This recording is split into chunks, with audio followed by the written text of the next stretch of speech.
Hi everyone, in front of me I've got a Motorola Moto G62 and let me share with you how to reset camera settings on this device.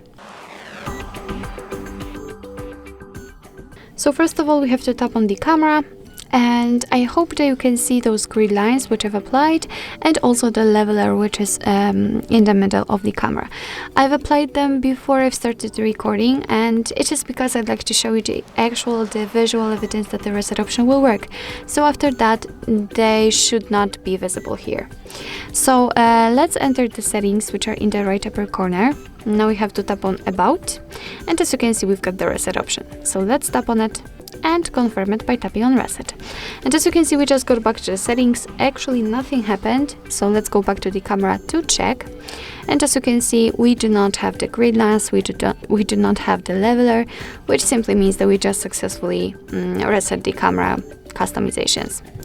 So basically that's all. This is how to reset camera settings in your Motorola Moto G62.